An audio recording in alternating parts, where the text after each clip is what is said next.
Andres Cabrera, a writer for Geeks of Color, just made a claim that if you are against Disney Star Wars in any way, you more than likely belong to the white supremacist group. And he talked directly about us.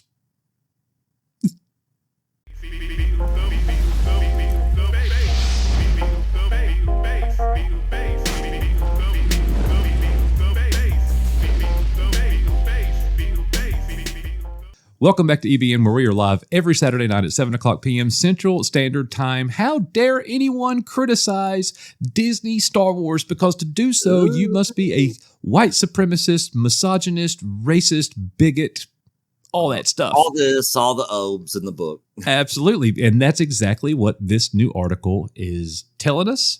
A writer named Andres Cabrera, who writes for Geeks of Color, made these claims, and he's talking directly about us. So, in other words, he's saying that if you are a critic of Disney Star Wars, you are pretty much a detriment to the human race. Let's get into it.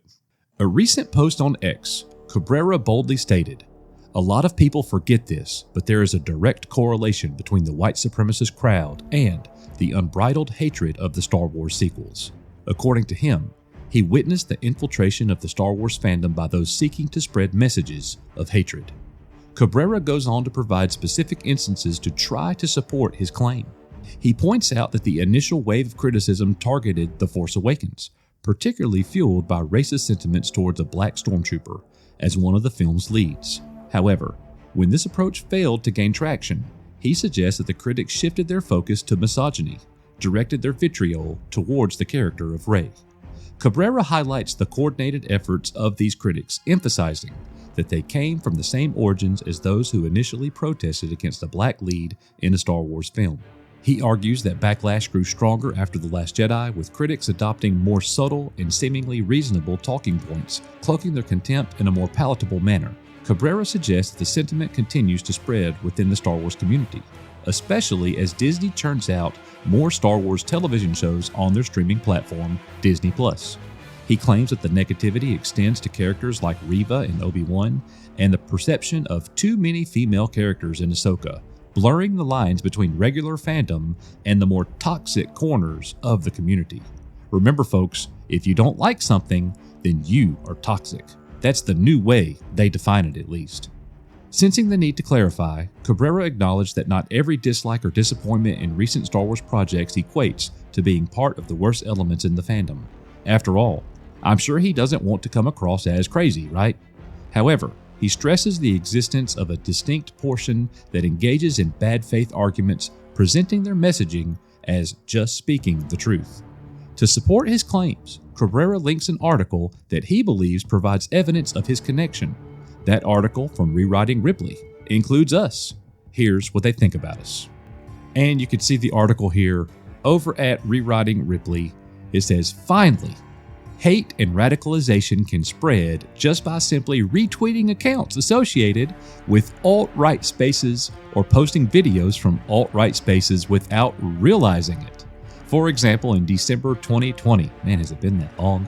Star Wars actor Mark Hamill unknowingly linked to a video by Echo Base Network, an alt-right YouTube account. In the tweet, Hamill referred to the YouTubers, as well as similar alt-right YouTubers who were exuberant over the return of Luke Skywalker in the finale of The Mandalorian second season, true fans. The host of Echo Base Network, the guy that you see at the bottom of the screen there, the host of Echo Base Network was on his Parler account the month before Hamill's tweet, spreading dangerous conspiracy theories that the United States election had been rigged." And you can see the tweet from Mark Hamill here as he shared our video, and you see exactly what he said. Rewriting Ripley claimed that the hate became the narrative over the actual value and achievements of Disney Star Wars, and that this is exactly what people who organize the hate wants. And of course, by saying the people who organize hate, they mean us. Finally, it is worth noting that the Rewriting Ripley article has been previously debunked. Cabrera concludes by highlighting the rise of online grifters who exploit Star Wars as a fertile ground for cultivating hateful ideologies, targeting an eager and passionate fan base. Brother, bringing back old wounds, my man. Oh, I completely forgot about that article. They hammered us. Yeah, but in today's light, looking back on it, it has now been proven the election was rigged. So obviously that wasn't too big of a conspiracy theory there. Yeah. What a freaking joke. Alt-right YouTubers hate Messiah, all these is and obes, like people just can't take criticism nowadays. No. And if you criticize, you're automatically fall into one of these other categories. I don't like it, so there has to be something wrong with me, right? Yeah, exactly. And for those of you that have seen the latest trailer for the new South Park coming out, one of the characters is talking to the principal and says, "None of this makes any sense." And he's like, "Oh, it makes perfect sense. You're the problem." Which is a perfect example of what's going on with Hollywood today, right, and all these people that are trying to say people like us and all of our other fellow YouTubers out there are just, grifting and just hating to hate. We have been very clear since day one on this channel. Anybody that regularly watches our videos or this channel knows that we want Star Wars to be great. We want it to be good. We don't want to constantly hate on it. But if it sucks, we're going to call it out. And our voices need to be heard so that maybe it gets back to Lucasfilm and maybe they can change directions. That's the ultimate goal, is we want it to be great. We don't want it to be mediocre or okay or terrible. We want it to be great, which is the way it should be. Right. And just because we don't like a character does not mean that we're racist or misogynist or anything else. If the character is poorly written and not executed well, we have never said anything about any of those actors, ever. Yeah. We're talking about Star Wars, the creators, and the story. That's the problem that we have. This is not, see, that's the thing.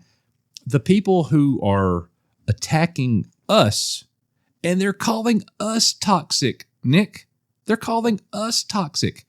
And because we don't like something, they're viciously attacking us, writing 37-page articles about us, saying that we're alt-right, saying that we are basically a detriment to the human race. Yeah. Like that we're evil to the core. Yeah, and it's like, because of my opinion about Star Wars? Are you serious? I'm a bad person now? Yeah, this reminds me of another time when we were talking about Falcon and Winter Soldier, and I made the comment about Falcon being Captain America, and I'm like, he's not Captain America. I liked him when he turned that mantle down and stayed being Falcon. I was like, I respect that. I'm actually liking this character more and more now. Sure. As soon as he became Captain America, I was out. I was like, no, he's not Captain America. So then I was getting called all the same names that you hear all the time. But nobody goes back to when I was complaining about the other blonde-haired white dude that was trying to be Captain America, who I also hated.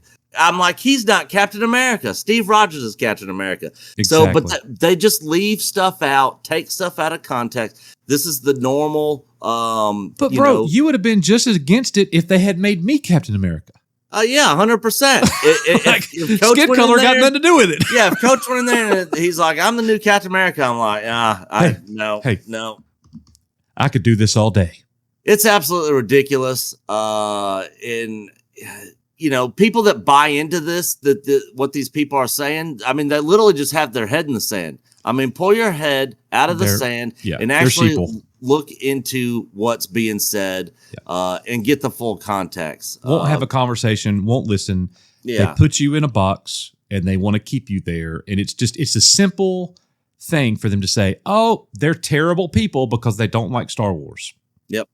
Because of this reason or that reason. Doesn't that sound stupid? Yeah, like, Reva was a terrible character. She sucked. You just insulted me and every generation of my family that came before me by saying that I am all of these things because of my take on Disney's mishandled, mismanaged. You're destroying what George Lucas created, and we have a problem with that, and you're mad at us? Yeah. Come on, man. Yeah. Be mad at the people that are writing this garbage and putting it out there. All right. Well, you wanted a Star Wars video, and by God, you got one. But we don't do this all the time because Echo Base Network is much more than just a Star Wars channel. We have expanded, and we're doing all kinds of everything else that we want to do live every Saturday night. You are Echo Base Network. I know you got to let us know what you think about this one in the comments. See you guys in the next one. I guess.